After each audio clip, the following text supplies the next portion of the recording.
Coucou, c'est Anne, du plaisir d'être soi. Je suis ravie de te retrouver aujourd'hui. J'espère que la connexion, elle va fonctionner parce que du coup, je suis à l'hôtel, il n'y a pas la 4G là où je suis. Donc aujourd'hui, je me connecte de la Thaïlande où je suis enfin arrivée après pas mal de voyages quand même. Et donc du coup, c'est le premier live. Coucou, c'est le premier live en direct de Thaïlande et ça va être ça pendant tout le mois.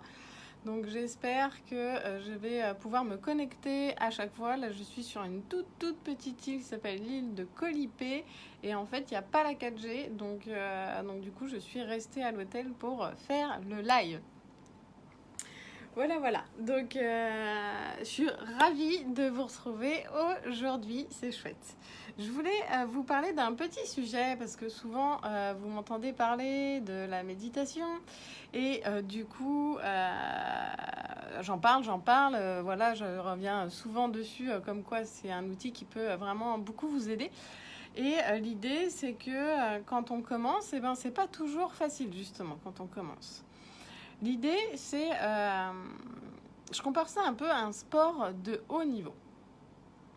Je m'explique. Souvent, quand on commence, c'est pas facile.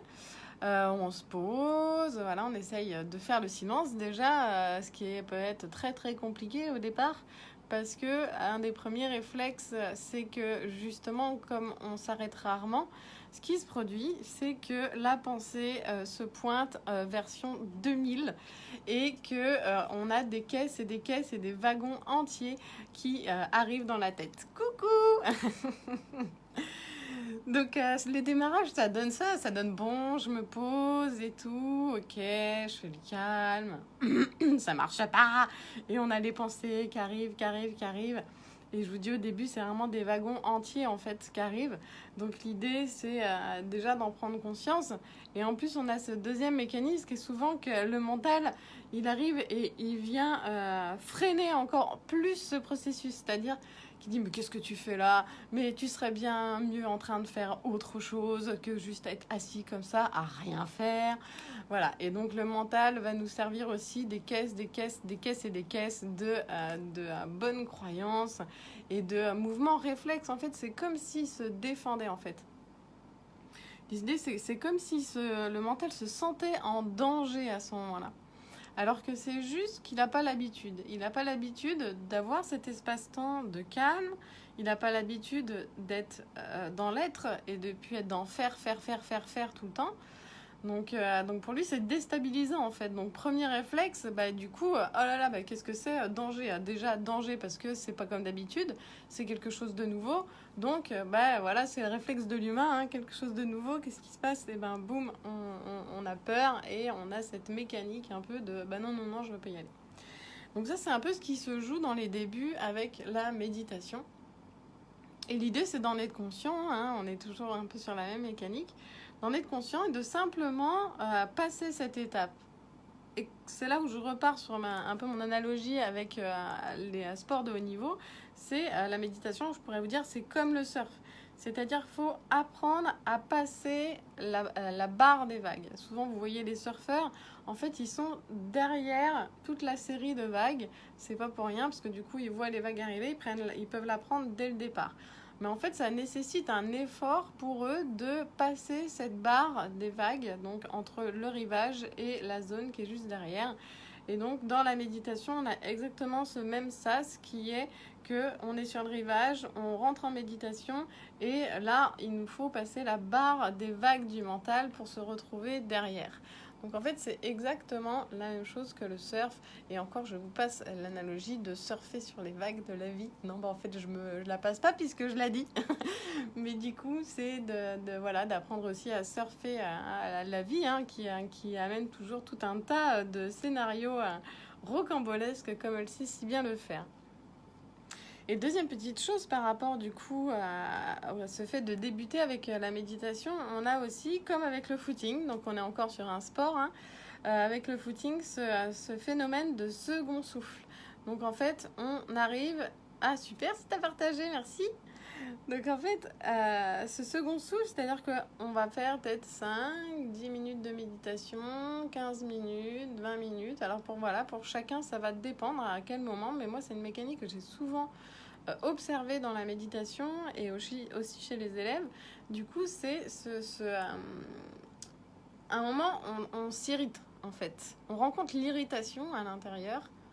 Et on a ce petit truc d'énervement, genre ça fait peut-être 10, 15, 20 minutes, 25 minutes qu'on est en méditation, et là d'un coup ça nous énerve, là d'un coup on n'en peut plus. Et il y a vraiment ce truc qui dit ah mais sors de là, arrête ce truc, ça sert à rien. Donc là on a le mental qui arrive et qui est là encore plus fort.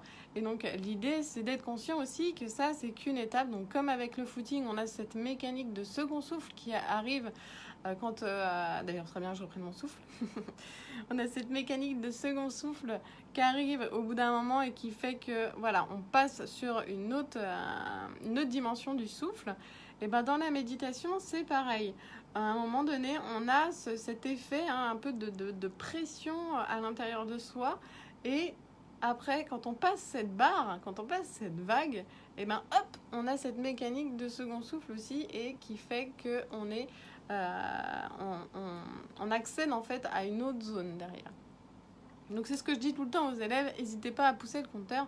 Et quand vous sentez cette irritation, c'est et ben j'observe cette irritation à l'intérieur de moi et je suis assez curieux pour attendre le après. Et si vraiment je veux arrêter ma méditation, c'est ce que je dis toujours, je vous invite à l'arrêter après cette vague en fait et d'apprendre à développer la ressource en fait de dépasser cette vague de l'énervement, du petit truc qui énerve là, qui vient titiller, et du mental en fait qui vient poser ses résistances. Comme toujours, si vous avez des questions, vous me les posez en commentaire et j'y réponds avec grand plaisir.